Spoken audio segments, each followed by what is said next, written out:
Are you stuck in that corporate career and you're just thinking, I need to uncage myself to the shackles of my life? Today, I've got Nils Wellham today, and he is a coach with Uncaged Existence. That's right, isn't it? That is right. Yes, yes, indeed. Welcome to the channel today, Nils. And I'm curious, this uncaged existence about transforming yourself from a person that's stuck and unhappy without purpose to a person that is literally bouncing off the floor when they wake up in the morning. Mm. Why do you do what you do, Nils? That's a good question. Um, because, so I mean, maybe first of all, so obviously you highlighted it, and I help aspiring founders kind of take that leap from corporate to entrepreneurship. And the reason why I enjoy doing that so much is it's like when you see someone who has this little spark in their eyes, this little spark of an idea, of a possibility of, oh my God, can I maybe create a life of my dreams? Can I do this kind of business venture? And when you kind of see that spark, or I would say even sometimes the seed of a flower grow, like people get more confident and people kind of take action. Well, yeah, it's amazing. It's absolutely amazing. So I love that feeling of helping people. And also I know how difficult it is. I've been there, done that. I was in corporate. I had a successful career. I traveled all over the world, earned a good salary. It's difficult to kind of make big transitions in your life.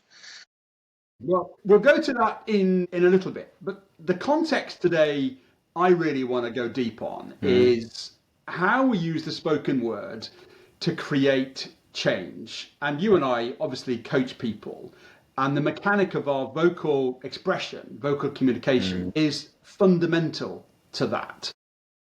But how many times did you speak to yourself when you mm, were in that corporate career? Just talk about the pathway that you took. Mean, obviously I've listened to your backstory, but just give us a mm, few little timeline breaks of mm. your school, university, and then what happened after that. And within that, when did this voice start speaking to you to say you're restless, Nils? So, so obviously, yeah, I went to university, got good grades, went into corporate, and I kind of landed in financial services, right? That wasn't a bad gig, to be honest. It was back in 2013. Got the opportunity to move to London, got the opportunity to travel all over the world. It was good. It was good. It was interesting. I would say that within that, maybe not the beginning, but quite early, I was kind of thinking, surely there must be more. There must be more to life, right? And that also led to the opportunity in London, right? Because I kind of was bored in my previous role. I was like, I need to do something. So I contacted someone randomly, said, next time you're in Belgium, let's have a chat. And that led to a new opportunity, right? And that was back in 2015. Went to London, went into consulting, and my entrepreneurial journey, which is important, probably started back in 2017. So I started experimenting with, what can I do? So I've created a website about Chihuahuas with some friends, which is still live. I sold phone accessories as pop sockets that you put on your for the Euros 2018. So I went with my backpack. I sold them online, but also went with my backpack to pubs, kind of Del Boy style. And I created a bicycle safety accessory brand in 19, which is still live. So that's, I would say, when it really started the entrepreneurial kind of part of me. And I would also say they gave me the inspiration to think, okay, maybe that vision of life is possible.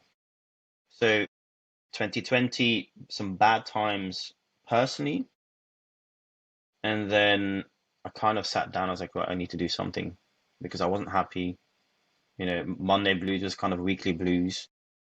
And then I somehow landed on coaching because I did a lot of work around my values, what I enjoy. I quit my corporate job, started a coaching school essentially to retrain. at the end of 2020, and then went back to corporate part-time as I was building the business because, well, London is quite expensive. And then my freedom day, as I call it, when I went full-time coach, was the end of 2021, so 31st of December. Well, anybody will know the timelines that was also middle of COVID and all that aspect. I just want to go back to Chihuahuas. Did I hear that right? Something to do with Chihuahuas. Tell me more about that.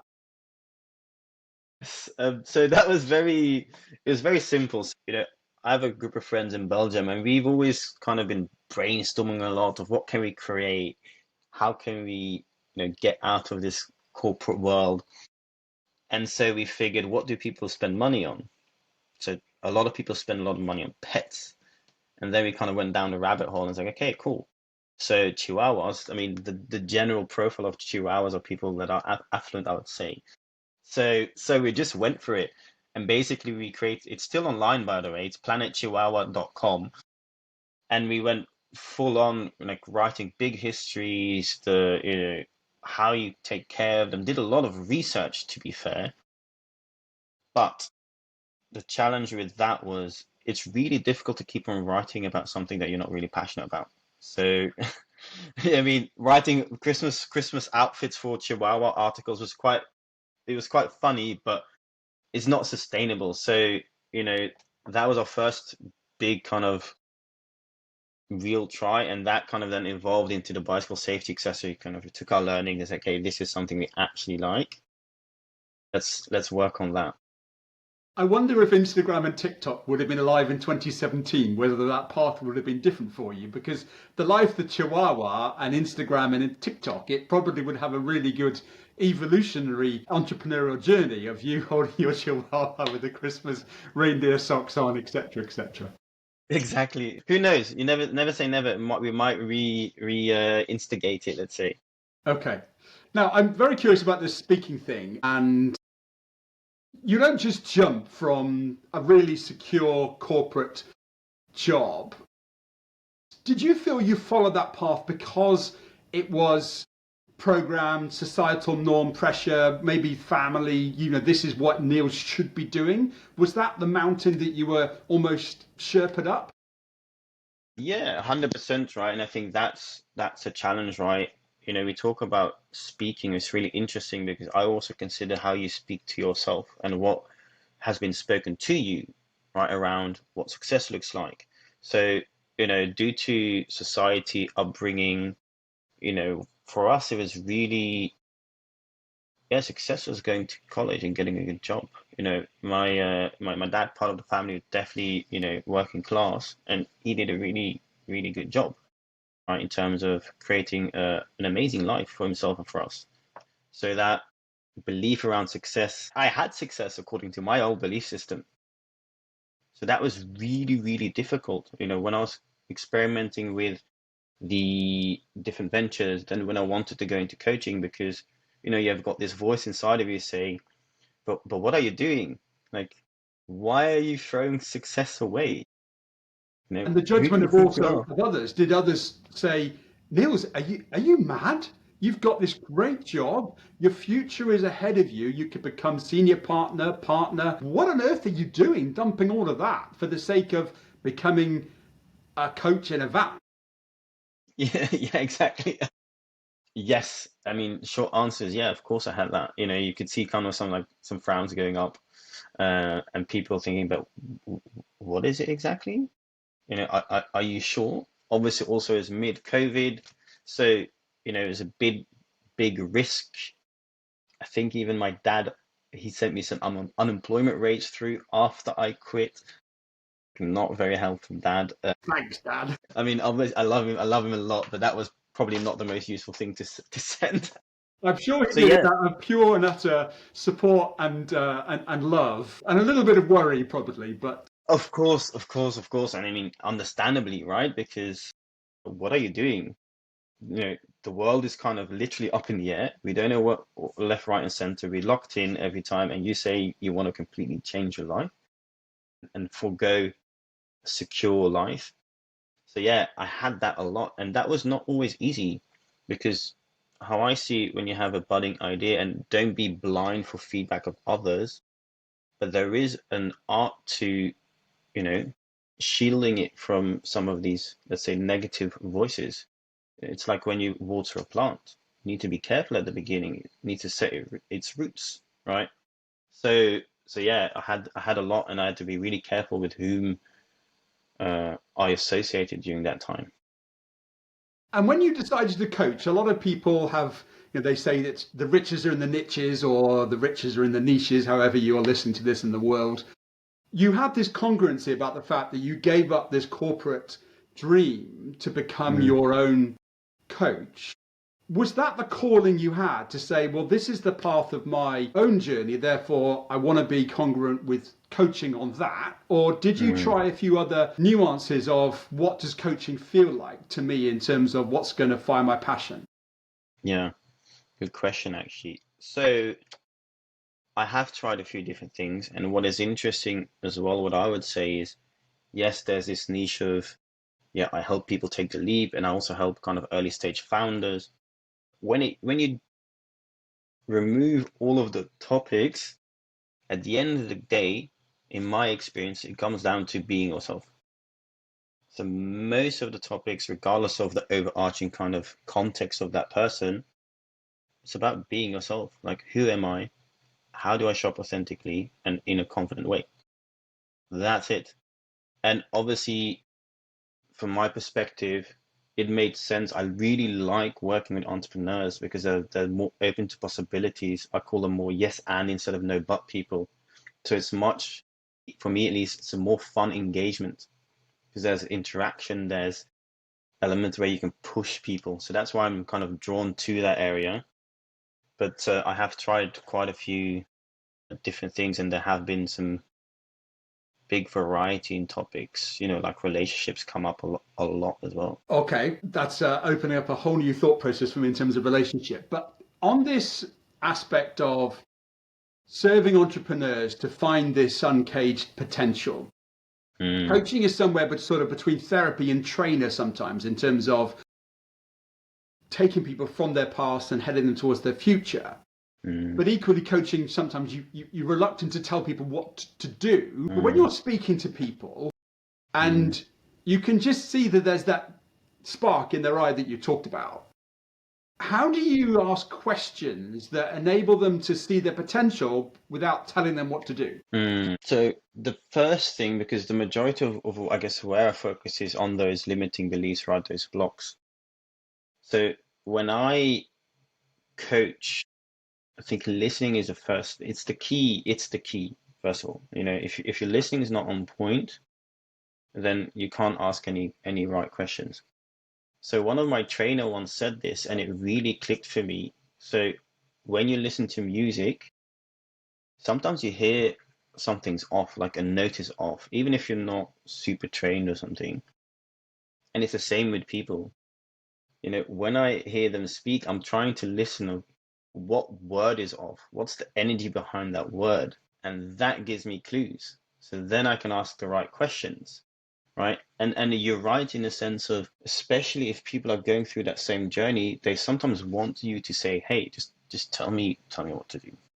Just just tell me. And there's an art, I would say, to kind of giving advice in a coaching way, right? So regardless of the questions, you can kind of give options, right? Look, in my experience, what I've seen work, these are the things. What resonates most with you? Where do you see the whole aspect of AI fitting into a coaching dynamic relationship? Are you Mm, hopeful? Are you pessimistic? Where do you see that blend? I've thought about this a lot, actually. I'm very happy that I'm in this profession. I think AI is great. I think it can really help. But from a personal perspective, like I said, listening to the energy, listening to feeling the energy of the person as well, seeing the expression, there's a human connection that I think AI cannot, or at least at the moment, cannot replicate. What I have used now for one client, and he actually asked for that, it's really interesting that can we record so that AI can send me all of the notes and summarize what we do. I was like, yeah, why not? So there are elements I think you can use it in the business, but personally, I don't think it has a place yet in the one-on-one stuff. Well, I'm in agreement with you. I definitely think you can't replicate the nuance and emotional connectivity that as humans we have as almost a sixth sense, but the ability to use it for other aspects of capturing notes, capturing the dialogue, or making sure that you've got models out there that you could point them to that would be more efficient. Going back to your client sort of acquisition client journey, I'm a very big supporter of how we speak, how we listen can create the ability to win a client. What's your Mm, process look like, Niels, in terms of, first of all, lead aggregation of getting people into the top of your funnel, and then mm, how do you process that to get the client to say, yes, I'm in, let's go? mm. So a variety of ways, I would say. The first thing, I, I do a lot of networking, right? So I go to networks, I engage with people, I connect with people. That can kind of then link to workshops. So on a regular basis, I'll run a workshop where people get a feel of who I am. But then the crux of the matter is it's conversations. It literally is conversation is getting to know people and get really curious about them.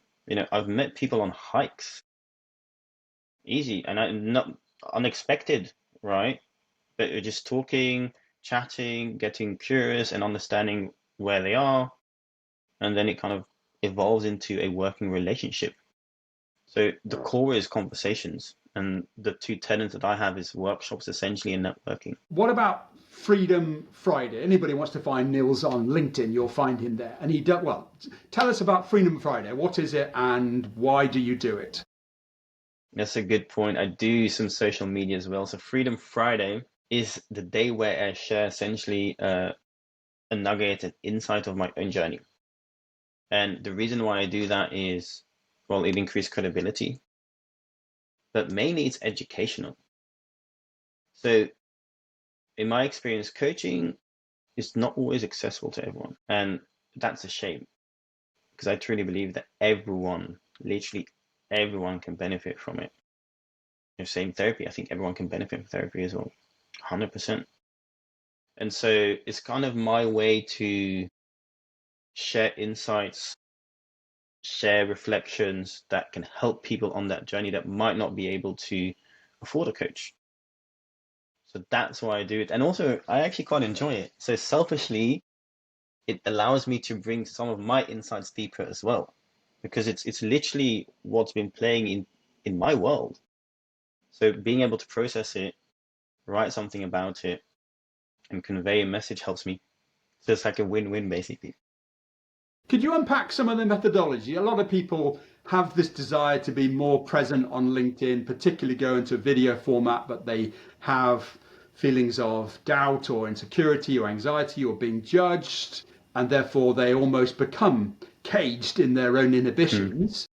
Where did you think about the idea and just talk about how it goes from week to week, from the seed to then pouring the water on the seed to become this flower that is Freedom Friday? Yeah. So the idea first came because I was following another coach, Michael Neal, who I love. He has something called Morning Rambles, and I just like his energy. He's just like so casual, shares what's coming up, and it really inspired me. And I share these things all the time with friends. So that was the inspiration, and I had a lot of thinking, trust me, what you were just saying, oh, what are people going to think? How am I going to come across? So there was a little bit of a hump to get over, but then I just like, I need to try it. At the time, not many people were doing video. I quite like how video can convey a message because again, it gives people an idea of your energy, your perspective, who you are. So I then just started doing it. Literally, I committed and said, look, I'm committing to this. It's going to happen. I made a choice. Obviously, there's a system behind it, all right? So I'm quite reflective. I journal. reflect on my week, and then that allows me to kind of say, okay, cool. Out of all these learnings that I have, what would be valuable to share? So I drill it down every single time. So I have this idea, I work on it a little bit, and then it's just being consistent, like actually being the person that commits to it. And that's just a choice. No matter how you twist it or turn it, yes, you can have a system, but it's you that chooses to commit to it. And do you just record it on your phone and then splice it, edit it, and put it straight onto LinkedIn, or do you do anything else with it? So I am very basic. I've been thinking of upgrading, but yes, it's just on my phone. It's like literally, I grab it, I put it somewhere where it's straight, or maybe on a walk. I record it. I usually don't re-record if I made a little cock up, let's say, because for me it's just part of the game, you know. I whack it on Canva, so I have a little intro which I kind of created. I download it, I post it. Simple as. There's probably benefit of repurposing some of the stuff or slicing it, you know, some little very short things, because sometimes my videos can be a bit longer, but I don't do that at the moment. Well, I fully support it. I do something called the Ripple, and for I me, love that, by actually, the way. it's your Fridays are really, you're very consistent, and I think it's a reflection of the fact that if you're working with Niels, you're going to get consistency, system, and authenticity. And I really like the fact that you can just see it like one take, right, go, and it's not polished. And I don't. That's the thing I'm saying to people is that people wait for perfection. They wait to get the captions. They wait to get the editing. They wait to get the sound, the right setup, and actually, the moment that your video comes up, no disrespect to you, but it's forgotten in 30 minutes because it's just another piece of content that I've consumed in the day. But so many people just rest on their hands thinking, I can't, because, or what if, or somebody might say something. But I think your demonstration of the fact that it's just have a go. What's the worst that can happen? Yeah, literally just have a go. So, I mean, you're a sports person, right? You like your games, Chris, and this is how I operate with these things, and I also do this with clients of mine. It's literally a game, right? If you make a game out of it, it remains fun. The the heaviness, gets removed, because let's be honest, right? Getting out of your comfort zone or out of the familiar, it can feel very difficult. So what I tend to do is I try to create games that allow me to show up in a different way. And then the outcome will be way better than you would ever imagined.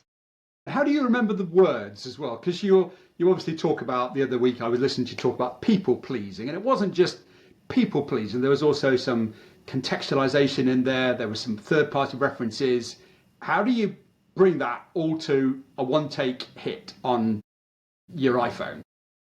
Yeah. That's a You're just good a very question. clever man, Niels. Well, I don't know. You need to ask other people that. So because I go deeper, right, that helps. Because I've already journaled about something. I then tend to kind of put like a framework around, okay, what do I want to say? I've already written down then the copy that adds to the post. So with all of that, I have a few markers on my screen. Okay, this, and then I go. So it's a one-shot take essentially, but there's a process before that brings the message deeper every single I got time. it. So it kind of layers through the week, and then out of that becomes your 2-3 minute Freedom Friday. Exactly. And apart from your own self validation, have you had any other comments to say, hey, by the way, I love Freedom Friday, that's lifted you up and given you more purpose to continue? Yeah, that's an interesting one, because sometimes you don't get that. You think, oh, is anyone actually watching? So I want to actually speak to that, because yes, people are watching, but they don't always say it, because I've had quite a few comments like, oh yeah, I love your Freedom Fridays. And I'm like, what? Like, I don't see, it doesn't look like you're consuming it. No likes, no comments, no, so you never know. You really never know. And I've had people reach out because of this, where I ask them, oh, why did you reach out? Yeah, I like how you show up with Freedom Friday. I was like, "Oh, that's cool, that's helpful." So don't give up, I guess, is probably the message here that I want to say, because I've had moments of doubt, like, oh, why am I doing this? Because there's no traction, there's maybe doesn't look like anyone's getting something from it, but you don't know because there's a lot of lurkers.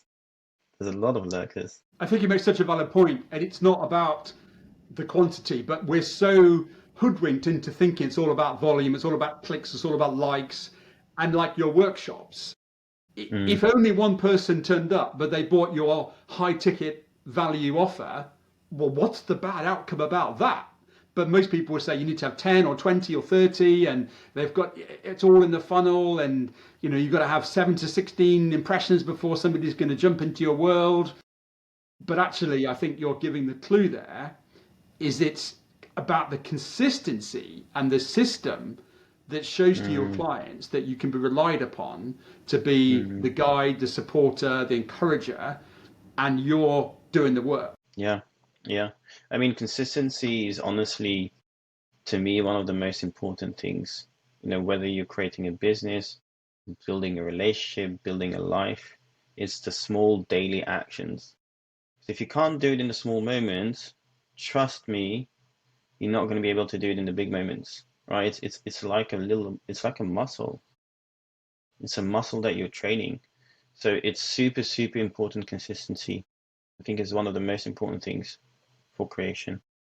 How do you, going back to your coaching of your founder entrepreneurs, that type of person for me is a hard-working individual, and they graft and they go through all kinds of rejection.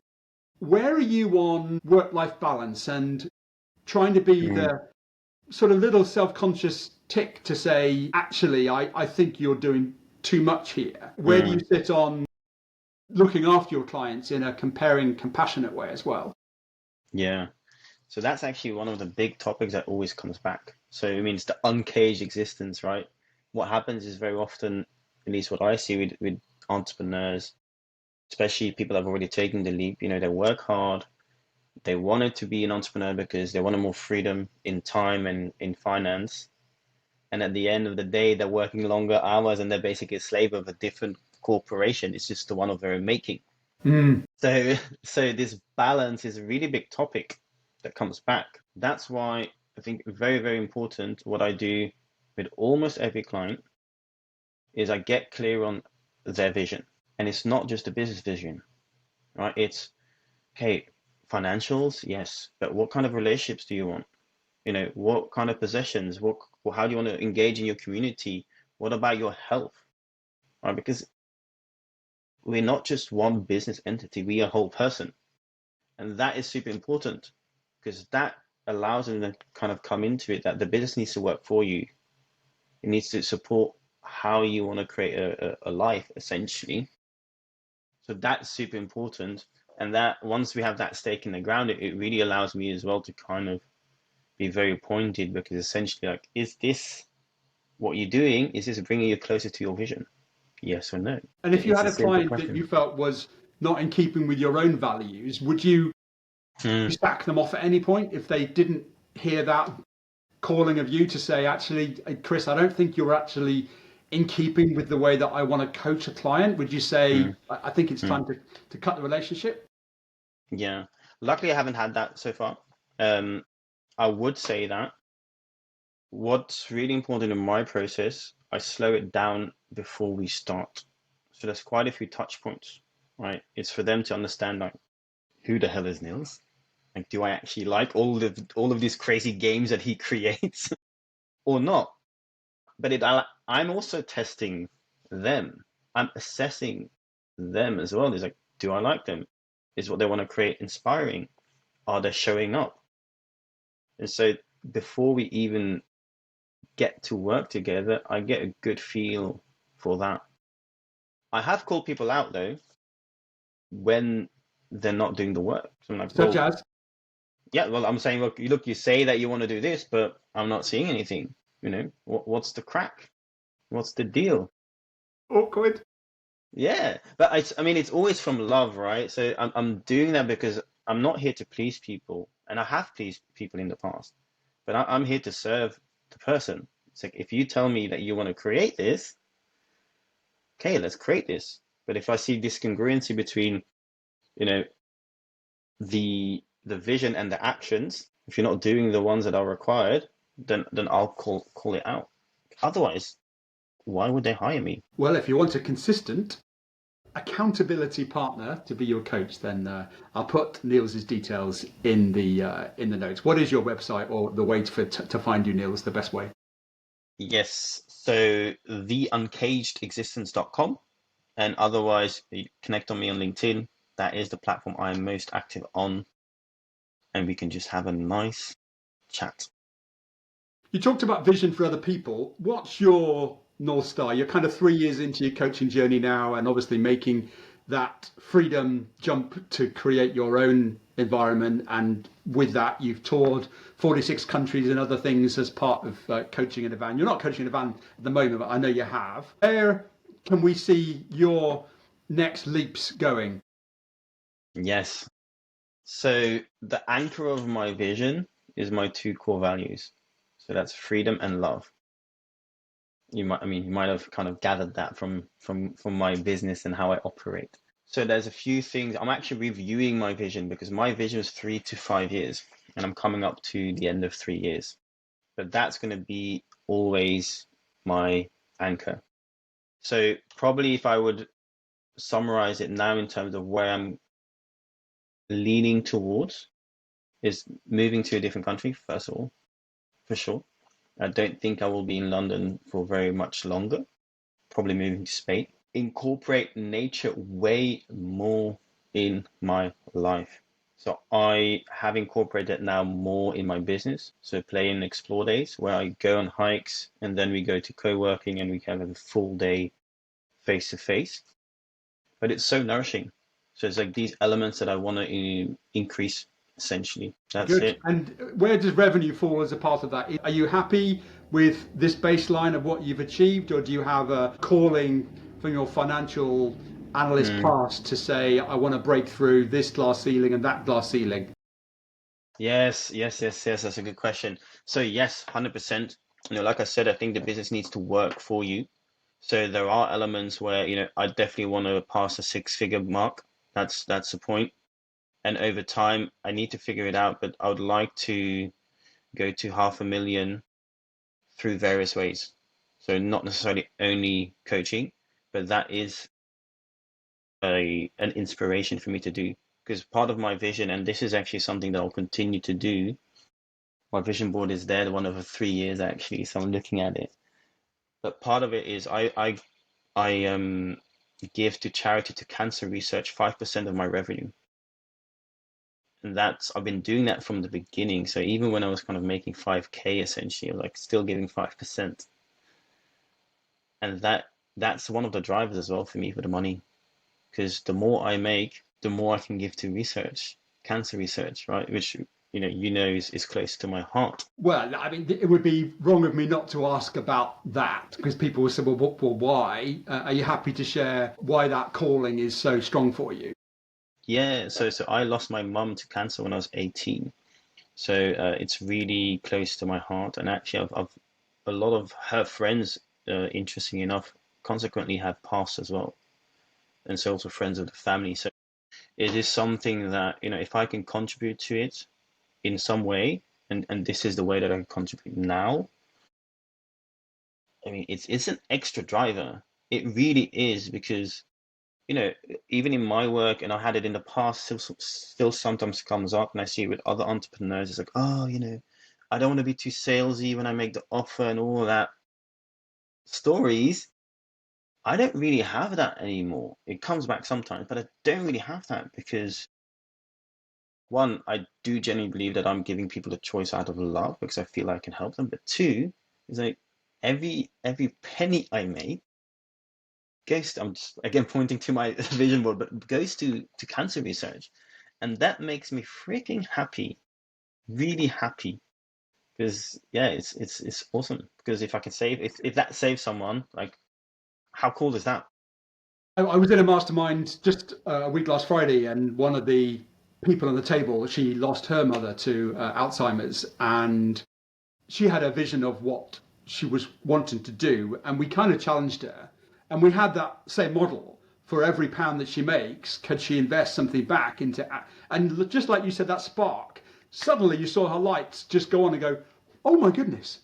So the more I do, the more I make, the more I invest back in the. And she was like, "Oh!" And it was that beautiful moment of connection that you get in a mastermind or a coaching situation where you just see that, the cage just opened up, and she was like, "Yes, give me some of that." That's fucking awesome. I swear I said I was not going to swear, but that's No, just it's awesome. okay. Yes.